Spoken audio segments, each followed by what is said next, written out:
Hello family, அனைவருக்கும் வணக்கம். நான் தான் உங்க விக்னேஷ். நீங்க பார்த்துட்டு இருக்கிறது உங்க சேனல்ல விக்னேஷ். ஸோ வெற்றிகரமா RRB NTPC graduate CBT 1 start ஆக போகுது இல்லையா? ஒரு விஷயம் நீங்க நோட் பண்ணணும். 2025ல நம்ம அப்ளை பண்ண ஆர்ஆர்பி என்டிபிசியோட சிபிடி 1 இது. ஓகே, கன்ஃபியூஷன் இருக்கக்கூடாது. ஸோ இந்த என்டிபிசி சிபிடி 1 நீங்க எப்படி எஃபெக்டிவா கொடுக்கலாம்? So last minute tips and strategy, எப்படி நல்லா ஸ்கோர் பண்ணலாம், அண்ட் உங்க எக்ஸாம் எப்படி இருக்கும், என்னென்ன மிஸ்டேக்ஸ்லாம் நீங்க பண்ணக்கூடாது, நெகட்டிவ் மார்க்கிங்லாம் இருக்கு. ஸோ இதை பத்தின மல்டிபிள் ரவுண்ட் ஸ்ட்ராட்டஜி, இது எல்லாத்தையுமே நம்ம டீடைல்டா இந்த வீடியோல பார்க்கலாம். அதுக்கு முன்னாடி இப்பதான் நீங்க நம்ம சேனலை ஃபர்ஸ்ட் டைம் பாக்குறீங்கன்னா மறக்காம சப்ஸ்கிரைப் பண்ணி பக்கத்துல இருக்க பெல் ஐக்கானை பிரஸ் பண்ணிடுவோம். ஸோ எந்த ப்ரிப்பரேஷனுமே நான் பண்ணாம இந்த வீடியோ பார்த்தாலும் செலெக்ஷன் வாங்கிட முடியுமா அப்படிங்கிறது கிடையாது. ஸோ நம்ம ஸ்டூடெண்ட்ஸே பயங்கரமா ப்ரிப்பரேஷன்லாம் பண்ணிட்டு இருக்காங்க. அவங்களுக்கான வீடியோவா தான் இது இருக்கும். ஸோ நீங்க இப்போதான் என்டிபிசிக்கு அப்ளையே பண்ண போறீங்க அப்படின்னா நீங்க ஸ்ட்ராட்டஜி வீடியோ பார்த்துட்டு ஃபர்ஸ்ட் ப்ரிப்பரேஷனை ஸ்டார்ட் பண்ணலாம். ஸோ இது அந்த அளவுக்கு எல்லா ஸ்ட்ராட்டஜியும் நான் டிஸ்கஸ் பண்ண மாட்டேன்.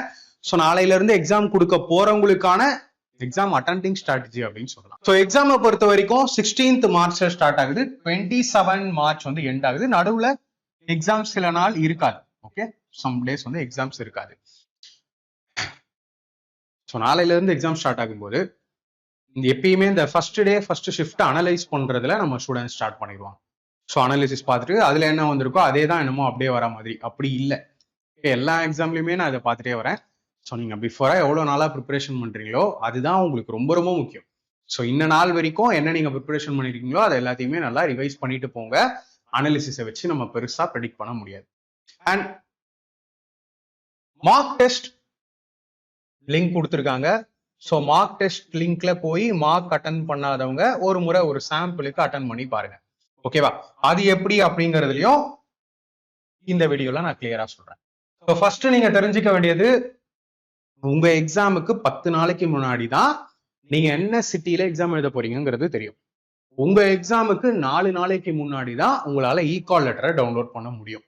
இது எல்லாத்தையுமே நான் டெலிகிராம்ல அப்டேட் பண்ணிட்டு இருப்பேன். ஸோ நீங்க டெலிகிராம் சேனல்ல ஜாயின் பண்ணலாம், ஜாயின் பண்ணிக்கோங்க. இந்த மார்க்கை பொறுத்த வரைக்கும் நீங்க இந்த லிங்க் இருக்கும். ஓகே, ஆர்ஆர்பி சென்னை போனீங்கனாலும் லிங்க் இருக்கும். இல்ல நான் கீழே கமெண்ட்ல பின் பண்றேன், நீங்க டைரக்டா கிளிக் பண்ணி இந்த லிங்க்குக்கு போய் மார்க் டெஸ்ட் அட்டன் பண்ணலாம். இந்த மார்க் டெஸ்ட் பொறுத்த வரைக்கும் நான் லாஸ்ட் டைம் சொன்ன மாதிரி கூட டெக்னீஷியன் மார்க் டெஸ்ட் அவங்க வேற வேற மாதிரி மிக்சிங்கா கொடுத்துருந்தாங்க. பட் எக்ஸாம்ல வந்து பாத்தீங்கன்னா அப்படியே இத்தனை மேக்ஸ், இத்தனை ரீசனிங், இத்தனை சயின்ஸ் செக்ஷன் வைஸ் வந்துருது. அதனால இந்த மார்க் டெஸ்ட் வந்து நமக்கு ஒரு ஃபார்மாலிட்டி தான். ஸோ ஃபர்ஸ்ட் டைம் எக்ஸாம் கொடுக்குறவங்க இருப்பீங்க. இப்போ இந்த என்டிபிசி தான் உங்களுக்கு ரயில்வே எக்ஸாம்லேயே ஃபர்ஸ்ட் எக்ஸாமா கூட இருக்கலாம். அவங்களுக்காக கொடுக்கப்படுறது தான் இது. ஸோ ஏற்கனவே ஆர்ஆர்பி எக்ஸாம்ஸ் அட்டன் பண்ண ஸ்டூடெண்ட்ஸ்க்கு கூட இது அந்த அளவுக்கு தேவைப்படாது. ஓகேவா? ஸோ நீங்க இந்த மாதிரி லாகின் டீடைல்ஸ்லாம் என்டர் பண்ணணும் அப்படின்னு இல்லை, சைன்இன் கொடுத்துட்டீங்கனாலே டேரக்டா உங்களுக்கு மார்க் ஓப்பன் ஆயிரும். ஸோ மார்க் இந்த மாதிரி ஓப்பன் ஆகும். நீங்க லாங்குவேஜ் செட் பண்ணிக்கோங்க. உங்களுக்கு என்ன லாங்குவேஜ் கம்ஃபர்டபுளா இருக்கோ அதை நீங்க செட் பண்ணிக்கலாம். தென் தமிழ்னா தமிழ், இங்கிலீஷ்னா English. Okay, any language. General instructions இருக்கும், இங்கேயே பாத்துருங்க. நீங்க first time RRB NTPC attend பண்றீங்கன்னா இங்கேயே பார்த்துட்டு போயிருங்க. டோட்டல் டியூரேஷன் 90 minutes, 100 questions, இது எல்லாமே இவங்களே இதுலயே கொடுத்துருப்பாங்க. நெகட்டிவ் மார்க்கிங் இருக்கு 1/3, அதையும் பார்த்துக்கோங்க. தென் நான் உங்களுக்கு ஸ்பீடா போறேன், இந்த இன்ஸ்ட்ரக்ஷன்லாம் தேவையில்ல, நம்ம எக்ஸாக்டா கொஸ்டின்ஸ்க்கே போயிடுவோம். ஸோ இங்கேயும் நீங்க டிஃபால்ட் லாங்குவேஜ் என்ன அப்படிங்கிறத சூஸ் பண்ணிட்டு தென் இந்த டிக் மார்க் கொடுத்துட்டு I am ready to begin கொடுங்க. கொடுத்த உடனே இந்த மாதிரி உங்களுக்கு மார்க் டெஸ்ட் ஓப்பன் ஆகும். ஸோ இங்க வந்து பாத்தீங்கன்னா உங்களுக்கே தெரியும் 100 கொஸ்டின் இருக்கும், 90 minutes டைம். ஸோ ஒரு கொஸ்டினுக்கு அப்ராக்சிமேட்லி 54 seconds. ஓகே, தென் இந்த மாதிரி உங்களுக்கு சைட்ல கலர்ஸ் இருக்கும். இது என்ன அப்படின்னு பாத்தீங்கன்னா, ஒவ்வொரு கொஸ்டினையும் நீங்க அட்டன் பண்ணிட்டு, ஃபார் எக்ஸாம்பிள் இப்போ இதுக்கு ஆன்சர் வந்து ஆப்ஷன் பின்னு வைங்களேன். இதை நீங்க சூஸ் பண்றீங்கன்னா, இந்த ஆன்சர் பியை நீங்க சூஸ் பண்றீங்க அப்படின்னா ஒவ்வொரு கொஸ்டினுக்கும் நீங்க சேவ் அண்ட் நெக்ஸ்ட் கொடுத்தாதான் சேவ் ஆகும் கொஸ்டின். அதாவது நான் இந்த சேவ் அண்ட் நெக்ஸ்ட் கொடுத்த உடனே இந்த கிரீன் கலர்ல இருக்கு பாத்தீங்களா? ஸோ உங்க கொஸ்டின் கிரீன் ஆனாதான் ப்ராப்பரா ஆன்சர் பண்ணிருக்கீங்க, அது சப்மிட் ஆயிருக்குன்னு அர்த்தம். இல்லாம நான் சேவ் அண்ட் நெக்ஸ்ட் கொடுக்கல, ஓகேவா? இங்க 6 cm செலக்ட் பண்ணிட்டு நான் 3rd கொஸ்டின் போறேன். பாத்தீங்களா, செகண்ட் கொஸ்டின் ஆரஞ்சுல இருக்கு, இது கணக்கிடப்படாது. இந்த மாதிரி தப்பெல்லாம் பண்ணிடாதீங்க. எல்லா கொஸ்டினுக்கும் நீங்க கம்பல்சரி, இப்போ செகண்ட் கொஸ்டினுக்கு அகைன் வரேன், நான் 6 மார்க் பண்றேன், சேவ் அண்ட் நெக்ஸ்ட் கொடுக்கணும். சேவ் அண்ட் நெக்ஸ்ட் கொடுத்தா மட்டும் தான் அது கிரீன் கலர்ல மாறும். கிரீன் கலர்ல மாறினாதான் அந்த கொஸ்டினை அவங்க எடுத்துப்பாங்க, கன்சிடர் பண்ணுவாங்க. ஓகேவா? ஸோ கிரீன் கலர்ல மாறணும், இது ஒண்ணு. தென் எப்பயுமே நமக்கு ஒரு சில கொஸ்டின் தெரியும், அந்த டைம்ல தெரியாம இருக்கும் இல்லையா, ஃபர்ஸ்ட் ரவுண்ட்லாம் போகும்போது தெரியாம இருக்கும். அந்த மாதிரி கொஸ்டினா மார்க் பண்ணுங்கன்னு சொல்லுவேன் நான் பொதுவா. ஸோ அதை என்ன மார்க் பண்றது, இப்போ ஃபார் எக்ஸாம்பிள் இந்த கொஸ்டினுக்கு வந்து உங்களுக்கு இப்போதைக்கு ஆன்சர் தெரியல, செகண்ட் ரவுண்ட் தேர்ட் ரவுண்ட்ல தெரியும் அப்படின்னா மார்க் ஃபார் ரிவ்யூ அண்ட் நெக்ஸ்ட்னு கொடுங்க. மார்க் ஃபார் ரிவ்யூ கொடுத்த உடனே இங்க பாத்தீங்கன்னா ஒரு மாதிரி பர்பிள் கலர்ல மாறிடுச்சு பாத்தீங்களா. ஸோ இந்த மாதிரி தனியா உங்களுக்கு தெரியும். இப்போ ஃபார் எக்ஸாம்பிள் 100 கொஸ்டினும் பாத்துட்டீங்க, அடுத்த ரவுண்ட்ல ஒரு கொஸ்டின் பார்த்தோம் அதை அட்டன் பண்ணலாம்னு நினைச்சோம், அப்போ ஸ்ட்ரைக் ஆகல, இப்போ ஸ்ட்ரைக் ஆகுதுன்னு தோணும். அப்ப நீங்க நேரா இந்த கலர் இருக்கிற கொஸ்டினுக்கு வந்து அட்டன் பண்ணலாம்.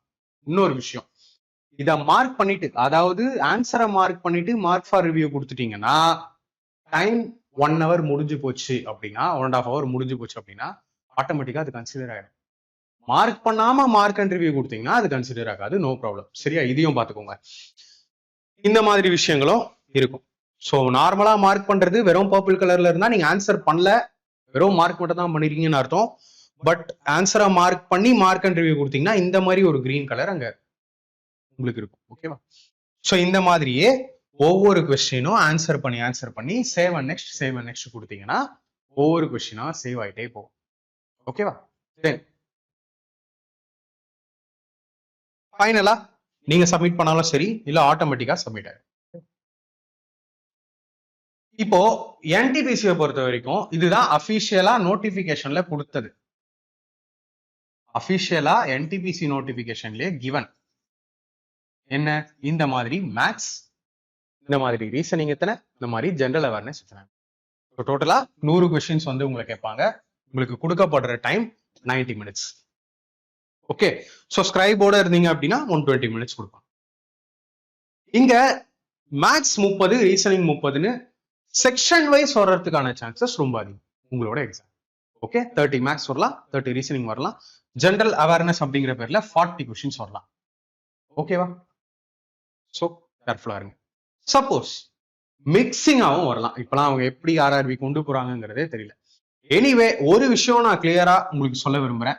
ஆஸ் யூஸ்வல் லாஸ்ட் என்டிபிசிலையும் இது நடந்தது. நம்ம ஸ்டூடெண்ட்ஸ் இந்த மேத்ஸ் அண்ட் ரீசனிங்ல 60க்கு 60 எடுத்து ஸ்கோர் கார்டு ஷேர் பண்ணவங்களும் இருக்காங்க மேத்ஸ் அண்ட் ரீசனிங்கை பொறுத்த வரைக்கும். பட் ஜெனரல் அவேர்னஸ் தான் ரியல் டார்கெட்டா இருக்கும். ஏன்னா சயின்ஸ் தவிர மற்ற ஜெனரல் அவேர்னஸ் சப்ஜெக்ட்ஸ் நம்ம கிட்ட இல்லை இல்லையா, அதுக்கான ஒர்க் போயிட்டு இருக்கு, கண்டிப்பா கொஞ்சம் டிலே ஆகும். ஸோ அதனால ஜென்ரல் அவேர்னஸ் உங்களுக்கு என்டிபிசி CBT 1 கிளியர் பண்றதுல அண்ட் ஜாப் டிசைடிங்கா இருக்கும்னு சொல்ல வரேன். ஜென்ரல் அவேர்னஸ் கண்டிப்பா நீங்க ஃபர்ஸ்ட் ரவுண்ட்லயே அட்டன் பண்ணுங்க. நான் சொல்லுவேன் மல்டிபிள் ரவுண்ட் ஸ்ட்ராட்டஜின்னு சொல்லுவேன். அதுல ஃபர்ஸ்ட் ரவுண்டே ஜென்ரல் அவேர்னஸ்ல என்னெல்லாம் கொஸ்டின் தெரியுதோ அதை டார்கெட் பண்ணுங்க, கரெக்டா ஆன்சர் பண்ண பாருங்க. ஓகே, தென் மேத்ஸ் அண்ட் ரீசனிங்கை பொறுத்த வரைக்கும் இப்போ ட்ரெண்ட்ல இருக்கிற ரீசனிங் நிறைய கேட்கறாங்க. இந்த சீட்டிங் அரேஞ்ச்மெண்ட் ரிலேட்டட் ஸ்டேட்மெண்ட் மாதிரி நிறைய கொஸ்டின், அதாவது அதை நம்ம சால்வ் பண்ணணும், டைம் எடுக்கும். அந்த மாதிரி கொஸ்டின், இந்த letter cluster, coding decoding series, இந்த மாதிரி கொஸ்டின் தான் 2024 2025 அதிகமா கேட்கறாங்க. ஸோ ரீசனிங் உங்களுக்கு கண்டிப்பா ஈஸியா இருக்கும். டைம் டேக்கிங்கா இருந்தாலும் டூவபிள் தான். ஸோ டைம் மேனேஜ் பண்ணி அதை கரெக்டா சால்வ் பண்ணுங்க. பேப்பர் பென் யூஸ் பண்ற இடத்துல யூஸ் பண்ணுங்க. சிங்கிள் லைன் இல்ல 2 லைன்ல கொஸ்டின் ஈஸியா சால்வ் பண்ண முடியும் ஆப்ஷன்ல அப்படின்னா அதையும் ஆப்ஷன்ல அடிக்க பழகுங்க. தென் நான் எப்பயும் சொல்ற மாதிரி டோன்ட் மிஸ் த எக்ஸாம். எப்பயுமே ஆப்சன்டீஸ் இருப்பாங்க, எந்த எக்ஸாம்லயும் ஆப்சன்டீஸ் இருப்பாங்க. அதனால எக்ஸாம் சென்டர்லாம் தூரம். ஏன்னா ஐ திங்க் என்டிபிசி எக்ஸாம் வந்து கொஞ்சம் தூரமா எக்ஸாம் சென்டர் போட்ட மாதிரி இருக்கு நிறைய ஸ்டூடெண்ட்ஸ் சொல்ற மாதிரி. பட் மிஸ் பண்ணிடாதீங்க எக்ஸாம், ஆப்சென்ட் ஆயிடாதீங்க. தென் 100 கொஸ்டின்ஸ் கேட்க போறாங்க, 90 minutes டைம் இருக்கு. ஸோ ஒரு கொஸ்டினுக்கு பாத்தீங்கன்னா 54 செகண்ட் டைம்.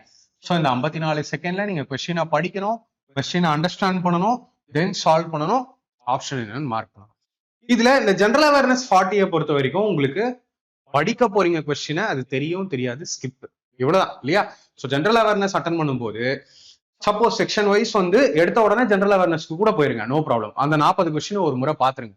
பார்க்கும்போது தெரியும் தெரியல ஸ்கிப், இதை தான் நீங்க ஃபர்ஸ்ட் ரவுண்ட்ல பண்ணணும். ஓகேவா, beware of negative marking. Negative marking உண்டு 1/3. அதாவது ஒரு கொஸ்டின் தெரியல அப்படின்னு நீங்க விட்டா 1 மார்க் போயிடும் இல்லையா, எல்லாருக்குமே தெரிஞ்சது. ஒரு கொஸ்டின் தெரியாம அட்டன் பண்ணி அதை நீங்க தப்பு பண்ணீங்கன்னா 1.33 மார்க் போயிடும். 1 மார்க்குக்கும் 1.33 மார்க்குக்கும் எவ்வளவு டிஃபரன்ஸ் இருக்கு இல்லையா. 0.33ங்கிறது மிகப்பெரிய விஷயம் காம்படிட்டிவ் எக்ஸாம்ல.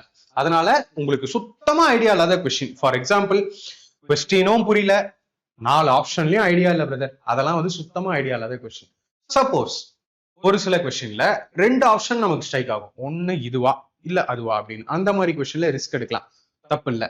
நமக்கு வந்து மேக்ஸிமம் சான்சஸ் இருக்கு கரெக்ட் ஆகுறதுக்கு. சரியா? அந்த மாதிரி கொஸ்டின்ஸா தேர்ந்தெடுத்து ஆன்சர் பண்ண பாருங்க. நெகட்டிவ் மார்க்கிங் இருக்கு, be careful. Multiple round strategy use பண்ணுங்க. இதை நான் அடுத்து செப்பரேட்டாவே சொல்றேன். Okay, learn to skip. இதை நான் எப்பயுமே சொல்வேன். சப்போஸ் உங்க எக்ஸாம்ல ஃபர்ஸ்ட் கொஸ்டின் பைப்ஸ் சிஸ்டம்ல மானிட்டர் ஃபில் பண்ணி அப்படியே உங்களை ஸ்க்ரால் பண்ணி கொஸ்டின் பாக்குற மாதிரி அவ்வளவு பெரிய கொஸ்டின் வருது, right?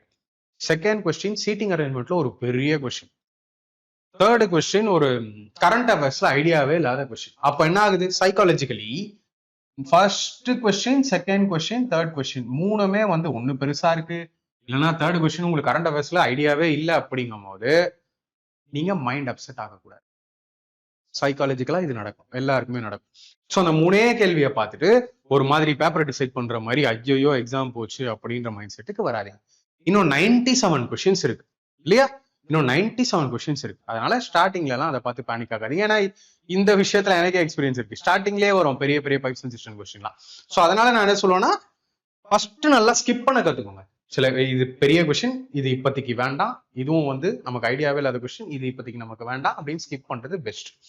Then try to eliminate and use the option instead of solving. So இப்போ நம்ம ஸ்டூடெண்ட்ஸ், பியோர்லி நம்ம ஸ்டூடெண்ட்ஸ் ஃபுல் அண்ட் ஃபுல் நம்ம வீடியோஸ் பார்த்துருக்கீங்க, இல்லை கோர்ஸ் பார்த்துருக்கீங்க, சின்சியரா ரெடி ஆனீங்க அப்படின்னா நான் சொல்லியிருப்பேன் இல்லையா, மைண்ட்ல யோசிக்கிறது, ஆப்ஷன்ல அடிக்கிறது, ஆப்ஷன்ல எலிமினேட் பண்றது, unit digit, multiple concept, CBR method, இந்த மாதிரி நிறைய விஷயங்கள் சொல்லியிருக்கேன். அந்த மாதிரி மெத்தடை இம்ப்ளிமெண்ட் பண்ணுங்க. ஏன்னா இங்க நல்லா ப்ராக்டிஸ்லாம் பண்ணியிருப்பாங்க. எக்ஸாம்ல போன உடனே ஆஹா ஒருவேளை பயமா தப்பாயிடுச்சுன்னா அப்படின்னு அங்க போய் பேப்பர் அண்ட் பென் யூஸ் பண்ணுவாங்க. அந்த தப்பை பண்ணாதீங்க. இங்க நீங்க எப்படி பாத்தீங்களோ அந்த மாதிரி என்னோட மெத்தட் யூஸ் பண்ணி அங்கேயும் சால்வ் பண்ண பாருங்க. 54 செகண்ட்ஸ் 54 செகண்ட்ஸ் மாதிரி தெரியும், பட் பெரிய கொஸ்டின்லாம் படிக்கும் போது படிக்கிறதுலேயே போயிடும். சரியா? So be very careful. Stay com and focused. இதையும் நான் சொல்லுவேன். எக்ஸாம் ஹால் போவீங்க, நிறைய பேர் இருப்பாங்க, நிறைய ஸ்டூடெண்ட்ஸ் இருப்பாங்க, அந்த மாதிரி வேற நிறைய எக்ஸாம் சென்டர் இருக்கும். அந்த மாதிரி தாட்லாம் வேண்டாம். ஐயோ இங்கே எவ்வளவு பேர் இருக்காங்களே, இன்னும் எவ்வளவு பேர் இருப்பாங்களோ, நமக்கு செலெக்ஷன் ஆகுமோ இல்லையோ. உங்களுக்கு தேவை ஒரு சீட் அண்ட் நீங்க ப்ராப்பரா ப்ரிப்பேர் பண்ணிருக்கீங்க, ப்ராப்பர் மெட்டீரியல்ஸ் ப்ரிப்பேர் பண்ணிருக்கீங்க, ஹை லெவல்ல ப்ரிப்பரேஷன் பண்ணிருக்கீங்க, நல்லா ப்ராக்டிஸ் பண்ணிருக்கீங்கன்னா உங்களுக்கு தேவையானது ஒரு சீட். அந்த செலெக்ஷன் நீங்க கண்டிப்பா வாங்குவீங்க. சரியா? ஸோ அதனால பேனிக் ஆகாதீங்க, கூலா இருக்க பாருங்க, ஃபோக்கஸ்டா இருங்க. If time permits. So for example 1.5 hours exam இல்லையா, 90 minutes எக்ஸாம்ல ஒரு 80 minutesல கம்ப்ளீட் பண்றீங்க. ஓகே, 80 minutesல கம்ப்ளீட் பண்றீங்க. லாஸ்ட்ல ஒரு 10 minutes ரிமைனிங் இருக்கு, 10 நிமிஷம் இருக்கு, ஃப்ரீயாவே இருக்கு அப்படின்னா அந்த 10 நிமிஷத்துல தான் நம்மள நிறைய பேர் வந்து சாம்பியன் ஆகும். ஃபார் எக்ஸாம்பிள் இப்போ இந்த 80 minutesல நீங்க என்ன பண்ணிடுறீங்கன்னா கான்பிடென்ட்டா ஒரு 78 கொஸ்டின்ஸ் போட்டுறீங்க. ஒரு எக்ஸாம்பிளுக்கு சொல்றேன், ஓகேவா? 78 கொஸ்டின்ஸ் வந்து அட்டன் பண்ணிடுறீங்க அவுட் ஆஃப் 100. எல்லாமே ஓரளவுக்கு கரெக்ட்னு உங்களுக்கு தெரிஞ்சிருக்கு. ஓகே, ஸோ லாஸ்ட்ல ஒரு 10 நிமிஷமும் இருக்கு. இப்போ என்ன மாதிரி ஒரு மைண்ட் செட் வரும்னா, அந்த 10 நிமிஷத்துல என்ன பண்ணலாம், 78 தானே போட்டிருக்கோம், இன்னும் ஒரு 22 ட்ரை பண்ணலாமா அப்படின்னு சொல்லி அந்த 22 சப்போஸ் ஃபுல்லா அட்டன் பண்ணி அந்த 22லயும் நெகட்டிவ் மார்க் போச்சுன்னா பெரிய மிஸ்டேக் ஆயிரும். இந்த கரெக்டா போட்டிருக்கீங்க இல்லையா 78 கொஸ்டின், அது 78 மார்க் எடுத்து தரும். பட் அந்த 22 லாஸ்ட்ல 10 நிமிஷம் டைம் இருக்குன்னா போகாதீங்க. ஸோ அந்த மாதிரி டைம் இருந்தால் டபுள் செக் பண்ண பாருங்க. அந்த 78 கொஸ்டினை டபுள் செக் பண்ணுங்க. இல்ல நல்லா தெரிஞ்ச கொஸ்டின் தான், டைம் எடுக்கும், நான் விட்டுட்டேன் ப்ரோ, நான் லாஸ்ட்ல ட்ரை பண்ணலான்னு பார்த்தேன் அப்படிங்கிற கொஸ்டின்லாம் அந்த 10 நிமிஷத்துல அட்டன் பண்ண பாருங்க. சரியா? Be very careful. Aim for good attempt. அதாவது உங்க ஷிஃப்ட்ல உங்களால எவ்வளோ குட் அட்டெம்ப்ட்ஸ் கொடுக்க முடியுமோ அதை கொடுங்க. இப்போ ஃபார் எக்ஸாம்பிள் நாளைக்கு ஃபர்ஸ்ட் ஷிஃப்ட் இருக்குன்னு வைங்களேன். அந்த ஃபர்ஸ்ட் ஷிஃப்ட்ல எக்ஸாம் முடிச்சுட்டு வெளியே வரவங்களாம் இருப்பாங்க. நான் 100க்கு வந்து 90 போட்டேன், நான் 95 போட்டேன்னா 100க்கு 100மே போட்டேன் அப்படின்லாம் சொல்றவங்க நிறைய பேர் இருக்காங்க. 100க்கு 100 எல்லாம் சால்வ் பண்ணவங்க உள்ள ரயில்வேல இருந்து நான் பார்த்ததே கிடையாது. ஓகே, ஸோ அந்த மாதிரி அனாலிசிஸ் வெளியே வரும்போது பக்கத்துல கேட்கறது, இவங்க 85 போட்டாங்க, அவங்க 90 போட்டாங்க, எத்தனை போடுறோங்கிறது முக்கியம் இல்ல, நெகட்டிவ்லாம் போக கடைசியில ரா ஸ்கோர் எவ்வளவு வருது அண்ட் அது நார்மலைஸ் ஆகி எந்த அளவுக்கு நமக்கு கட் ஆஃப் வருது, இதுதான் ரொம்ப முக்கியம். அதனால நீங்க எதுவும் உங்க ஷிஃப்ட்ல இவ்வளவு எடுக்கணும் அப்படின்னு நீங்களா முன்னாடியே அசியூம் பண்ணிட்டு போகாதீங்க. பேப்பர் ரொம்ப டஃப்பா இருக்கு, எல்லா கொஸ்டினும் சேலஞ்சிங்கா இருக்கு, கொஸ்டின்லாம் லென்த்தா இருக்கு, இல்ல கொஸ்டின் நிறைய டைம் டேக்கிங்கா இருக்கு அப்படின்னா எல்லாருக்குமே உங்களை மாதிரி ப்ரிப்பேர் பண்ண எல்லா ஸ்டூடெண்ட்ஸ்க்கும் அது இருக்கும். ஸோ அந்த மாதிரி ஒரு சூழ்நிலையே வந்தாலும் கட் ஆஃப் கம்மியாகலாம், ப்ரீவியஸ் கட் ஆஃபை விட கட் ஆஃப் கம்மியாகலாம். ஓகே, ஸோ ப்ராக்டிக்கலா இருங்க, ரொம்ப பயங்கரமா திங்க் பண்ணாதீங்க. என்னோட ஷிஃப்ட்ல எப்படி இருக்கும், என்னோட ஷிஃப்ட் ஹார்ட் ஷிஃப்டா ஈஸி ஷிஃப்டா வேண்டாம். ஒன்ஸ் உங்களோட கடமையை முடிச்சிட்டீங்க, உங்களோட எக்ஸாமை முடிச்சிட்டீங்கன்னா அடுத்த எக்ஸாமுக்கான ப்ரிப்பரேஷனை கண்டினியூவா பண்ணுங்க. ஓகே, ஸோ இதெல்லாம் நான் உங்களுக்கு சொல்லணும் அப்படின்னு ஆசைப்பட்டேன். தென் இந்த 3 பாயிண்ட் ஸ்ட்ராட்டஜி உங்களுக்கு ரொம்பவே கை கொடுக்கும். நம்ம ஸ்டூடெண்ட்ஸ் நிறைய பேர் அவங்களோட அட்டெம்ப்டை கொடுத்து செலெக்ஷன்லாம் வாங்கியிருக்காங்க. அது என்ன அப்படின்னா, இப்போ 2 சினாரியோ எடுத்துப்போம். ஒன்று, உங்களுக்கு இந்த மாதிரி மேக்ஸ் மொத்தமா, ரீசனிங் மொத்தமா, ஜென்ரல் அவேர்னஸ் மொத்தமான நோட்டிபிகேஷன் இருக்கிற மாதிரி வரலாம். அப்படி இல்லைன்னா மிக்சிங்காகவும் வரலாம். எப்படி வந்தாலும் ஃபர்ஸ்ட் ரவுண்ட் இருக்கு இல்லையா, ஃபர்ஸ்ட் ரவுண்ட்ல நீங்க 1 to 100 கொஸ்டின்ஸும் பார்த்துடணும். ஃபர்ஸ்ட் இதுதான் ஃபர்ஸ்ட் பாயிண்ட். 1ல இருந்து 100 கொஸ்டின்ஸையும் பார்த்துடணும். எப்படி பார்க்கணும்? ஃபர்ஸ்ட் கொஸ்டின் தெரியும் தெரியாது ஸ்கிப், செகண்ட் கொஸ்டின் தெரியும் தெரியாது ஸ்கிப். சப்போஸ் செக்ஷன் வைஸா பேப்பர் இருந்தால் எடுத்த உடனே இந்த ஃபர்ஸ்ட் ரவுண்ட்ல நீங்க ஜென்ரல் அவேர்னஸ்க்கு போயிடுங்கன்னு நான் சொல்வேன். ஜென்ரல் அவேர்னஸ் போயிட்டு 40 கொஸ்டின் இருக்க போதா, 40 கொஸ்டின் உங்களுக்கு இருக்க போகுது ஜென்ரல் அவேர்னஸ்ல. 40 கொஸ்டினையும் பார்த்துருங்க. 40 கொஸ்டினும் பார்க்கும் போதும் தெரியும் தெரியாது ஸ்கிப், ஸ்பீடா போக கத்துக்கோங்க. ஓகே, 2 to 3 செகண்ட்ஸ் படிக்கிறீங்க, இது முடியல அப்படின்னு ஸ்கிப் பண்ண பாருங்க. அப்படி இருக்கும்போது நீங்க என்ன பண்ணிடலாம், இந்த 40 கொஸ்டினையுமே ஒரு 3 to 4 மினிட்ஸ்லயே பார்த்து முடிச்சிடலாம். 3 to 4 மினிட்ஸ்லயே பார்த்து முடிச்சிடலாம். அதுலயே உங்களுக்கு தெரியும் தெரியாது அப்படின்னு இருக்கும்போது நல்லா தெரிஞ்ச கொஸ்டினை அப்படியே ஆன்சர் பண்ணிடுங்க. அப்போவே ஆன்சரை பண்ணிட்டு சேவ் அண்ட் நெக்ஸ்ட் கொடுக்கணும். ஓகேவா, அது கேர்ஃபுல்லா பாருங்க. அப்படி இருக்கும்போது உங்களால சப்போஸ் இமேஜின் பண்ணி பாருங்க, அந்த 40 பார்த்துட்டு அதுக்கப்புறம் மேக்ஸ் அண்ட் ரீசனிங்கும் வரீங்க. மேக்ஸ் அண்ட் ரீசனிங்லாம் ஒரு சிம்பிளிபிகேஷன் இல்ல ஆப்ஷன்லயே அடிக்கிற மாதிரி ஒரு ratio question, percentage question, profit and லாஸ்லாம் இருக்கு அடிக்கிறீங்க அப்படின்னா ஃபர்ஸ்ட் ரவுண்ட்லயே ஒரு 50-60% பேப்பரை முடிச்சிடுறீங்களா. ஜஸ்ட் இமேஜின், ஃபர்ஸ்ட் ரவுண்ட்ல மொத்தத்துல ஒரு 10 நிமிஷம் எடுக்கிறீங்க. மொத்தத்துல ஒரு 10 நிமிஷம் எடுத்து ஒரு 55 to 60 கொஸ்டின்ஸ் போட்டுடுறீங்களா. எப்பயுமே அந்த ஃபர்ஸ்ட் ரவுண்ட்ல அட்டன் பண்ற அந்த கொஸ்டின்ஸ் வந்து ஆல்மோஸ்ட் கரெக்டா இருக்கும் நமக்கு. ஏன்னா கான்ஃபிடென்ட்டா இருக்கிறது தான் நம்ம அட்டன் பண்ணுவோம். அப்போ 55 to 60 மார்க் வரையும் ஸ்கோர் பண்ண முடியும் அப்படின்னு ஃபர்ஸ்ட் ரவுண்ட்ல ஆயிடுச்சுன்னா மீதம் இருக்கக்கூடிய அந்த 80 மினிட்ஸ் வேற லெவல்ல நீங்க யூஸ் பண்ணலாம். ஓகேவா. செகண்ட் ரவுண்ட் எதுக்கு? Second round thinkers. எப்படி திங்க் பண்ணலாம்? இப்போ ஃபர்ஸ்ட் ரவுண்டு போகும்போதே ஒரு சில கொஸ்டின்லாம் இருக்கும், எனக்கே அது தோணும். அந்த ஃபர்ஸ்ட் ரவுண்டு போகும்போது அந்த மைண்ட் செட்ல ஸ்ட்ரைக் ஆகாது. ஆனா நம்ம நல்லா பார்த்துருப்போம் அந்த கொஸ்டினை.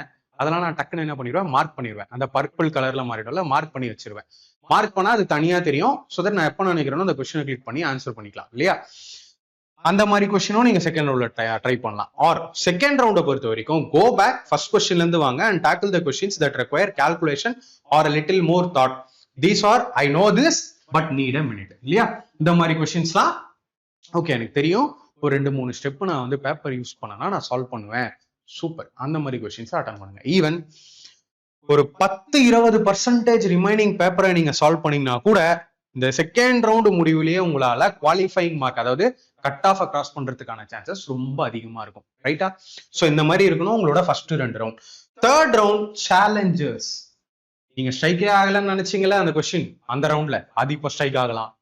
ஏன்னா ஃபர்ஸ்ட் 2 ரவுண்ட்லயே ஒரு 70-75 கொஸ்டினை சால்வ் பண்ணீங்க அப்படின்னா அதுக்கப்புறம் இருக்கிற டைமும் அதிகமா இருக்கும். அதுக்கப்புறம் அந்த தேர்ட் ரவுண்ட்ல உங்களுக்கு வர கான்ஃபிடன்ஸ் வேற மாதிரி இருக்கும்.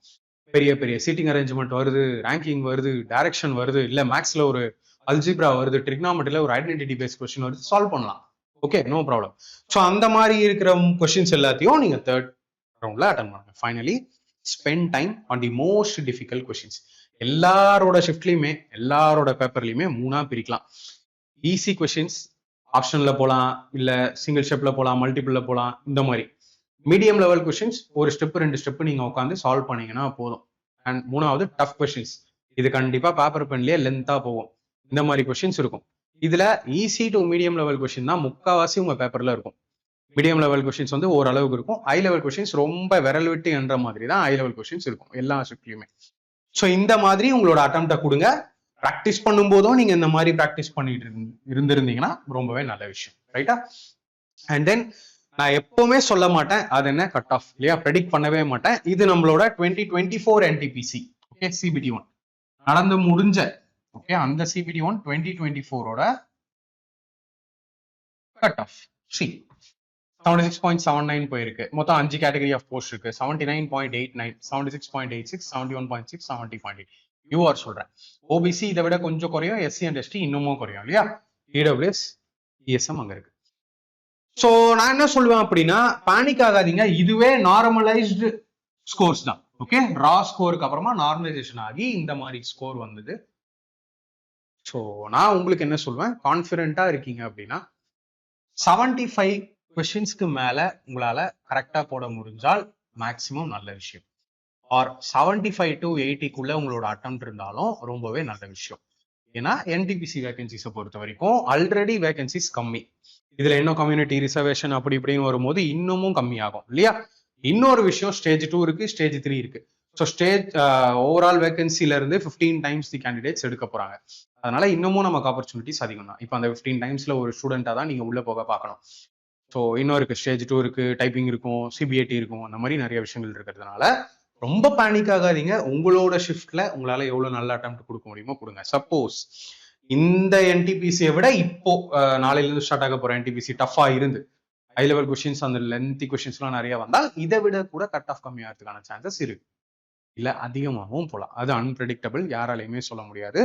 ஸோ நீங்க என்டிபிசி கிராஜுவேட் சிபிடி 1 அட்டன் பண்ண போறீங்க அப்படின்னா தெளிவா போங்க, சிம்பிளா போங்க, நர்வஸ் ஆகவே வேண்டாம். அந்த ஃபியர் வந்து பாத்தீங்கன்னா நம்மளோட பல வருஷம் உழைப்ப. ஸோ சில மாசமா ரொம்ப ஸ்ட்ரிக்டா நீங்க இதுக்காக ப்ரிப்பேர் பண்ணிட்டு இருக்கலாம், சில வருஷமா ப்ரிப்பேர் பண்ணிட்டு இருக்கலாம், இல்ல லாஸ்ட் என்டிபிசி மிஸ் பண்ணிட்டு சில மார்க்ல மிஸ் பண்ணிட்டு இந்த அட்டெம்ப்ட் நீங்க கொடுக்கலாம். ஸோ அந்த பயம் வந்து பாத்தீங்கன்னா நம்மளோட அட்டெம்ப்டை கெடுத்துடக்கூடாது. ஓகே, ஸோ அது எப்பயுமே உங்க மைண்ட்ல இருக்கட்டும். கூல் அண்ட் காமா நீங்க எக்ஸாம் அட்டன் பண்ணுங்க. ஸோ வேற ஏதாவது டவுட் இருந்ததுன்னா மறக்காம கீழே கமெண்ட்ல சொல்லுங்க. And wish you all the best for all the NTPC graduate aspirants. Thank you.